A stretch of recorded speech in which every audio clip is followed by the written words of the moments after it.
El petit príncep estava blanc de còlera. Fa milions d'anys que les flors fabriquen espines. Fa milions d'anys que els vents igualment es mengen les flors. I resulta que no és seriós intentar entendre per què s'esforcen tant a fabricar unes espines que no serveixen mai de res. No és important la guerra dels vents i les flors?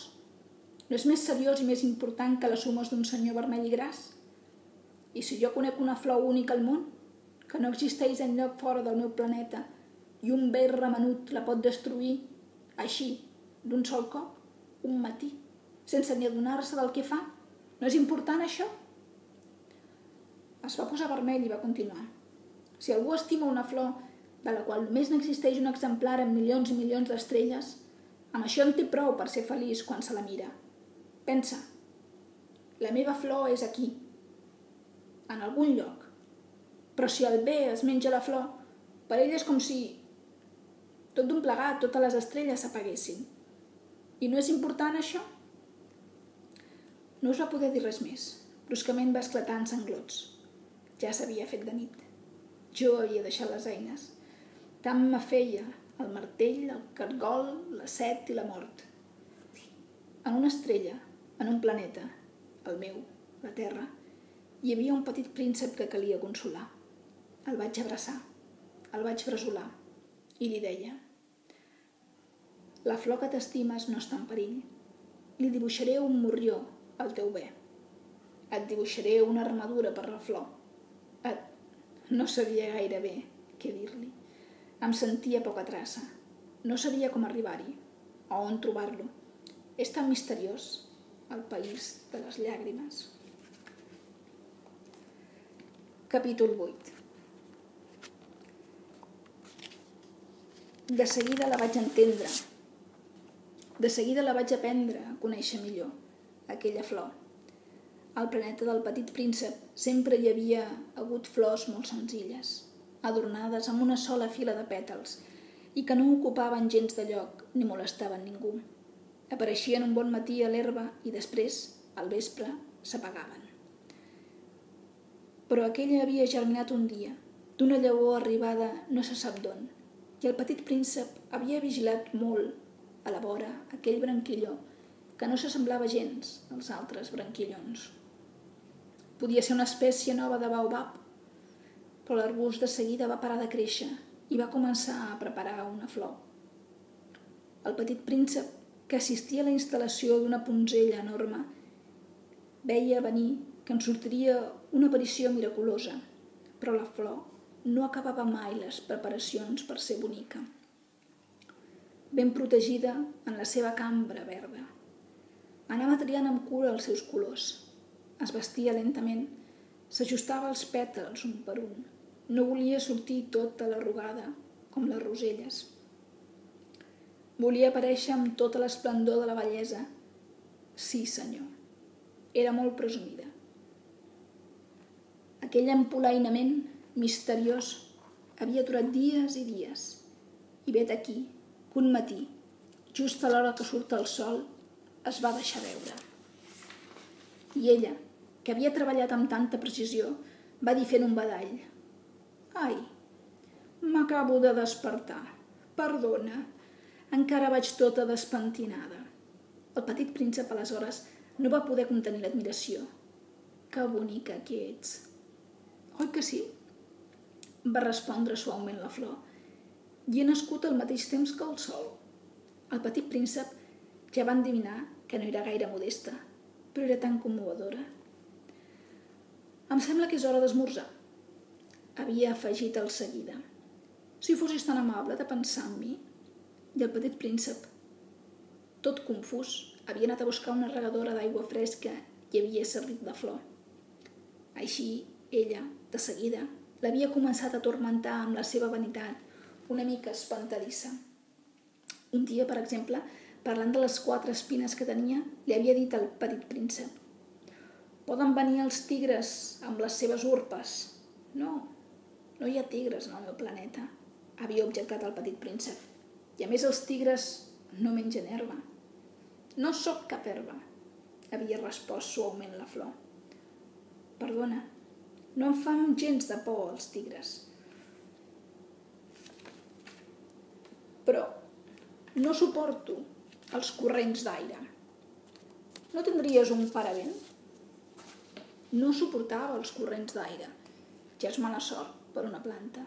Haver observat el Petit Príncep. Aquesta flor és ben complicada.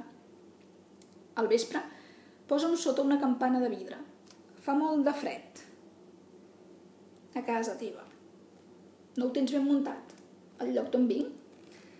Però s'havia interromput. Havia arribat en forma de llavor. No havia pogut conèixer res dels altres mons. Humiliada d'haver-se deixat sorprendre, preparant una mentida tan ingènua, havia tossit 2 o 3 vegades per fer confondre el Petit Príncep.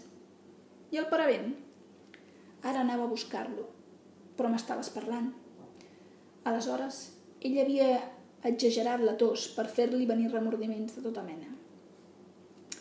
Així, el Petit Príncep, tot i la bona voluntat, el seu amor, de seguida havia adoptat de la flor i s'havia pres seriosament alguna paraula, sense importància, i s'havia posat molt trist. No l'hauries hagut d'escoltar, va confiar-me un dia. No s'han d'escoltar mai les flors. S'han de mirar i s'han d'olorar.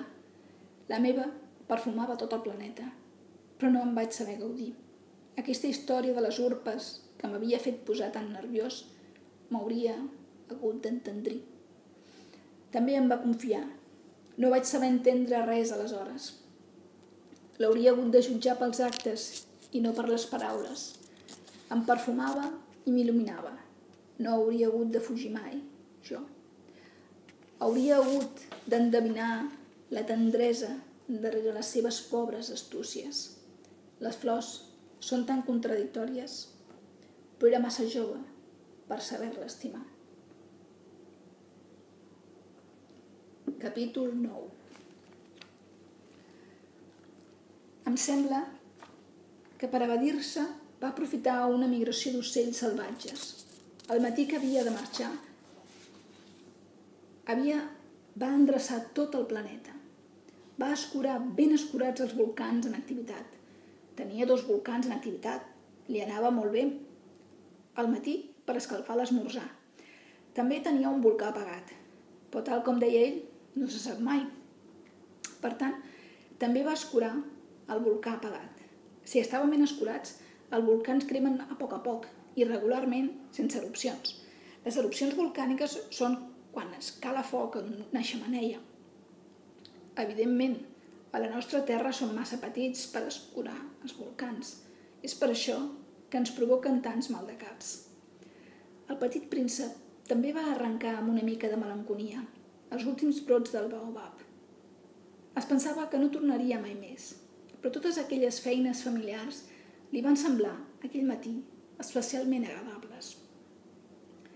I, quan va regar per última vegada la flor, que estava a punt de posar-la sota la campana, es va donar compte que tenia ganes de plorar. Adéu, va dir a la flor, però no li va respondre. Adéu, va repetir ell. La flor va tossir, però no era per culpa del refredat. He estat beneita, va dir al final. Perdona'm, mira de ser feliç. El va sorprendre l'absència de retrets. Es va quedar desconcertat amb la campana al mig. Aire. No entenia aquella calma tan dolça. És clar que t'estimo, li va dir la flor. No ho has sabut, per culpa meva. No té cap importància. Però has estat tan beneit com jo. Mira de ser feliç. Deixa estar la campana. Ja no la vull. Però el vent... No estic pas tan refredada, tampoc. L'aire fresc de la nit m'anirà bé. Soc una flor. Però els animals... Bé, he de suportar 2 o 3 arrugues. Si vull conèixer les papallones. Diuen que són molt boniques. Si no, qui em vindrà a veure? Tu seràs lluny. I les bèsties grosses no em fan por. Tinc les meves urpes. I ensenyava ingènuament les 4 espines. Després va afegir. No t'entretenguis d'aquesta manera. Em posa nerviosa. Has decidit d'anar-te'n? Ves-te'n. Per què no volia que la veiés plorar? Era una flor tan orgullosa. Capítol 10. Es trobava a la regió dels asteroides 325, 326, 327, 328, 329 i 330. Va començar, doncs, visitant-los per buscar-hi una ocupació i per instruir-se. Al primer hi vivia un rei.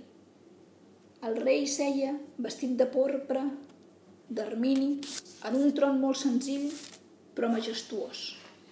«Ah, vet aquí un súbdit», va exclamar el rei quan va veure el petit príncep. I el petit príncep es va preguntar: «Com em pot reconèixer si no m'ha vist mai?» No sabia que pels reis del món és molt senzill. Tots els homes són súbdits.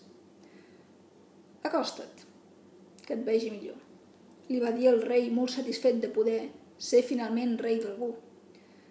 El petit príncep va buscar amb els ulls un lloc per seure, però el planeta estava tot ocupat pel magnífic mantell d'ermini, o sigui, que es va quedar dret, i com que estava cansat, va badallar.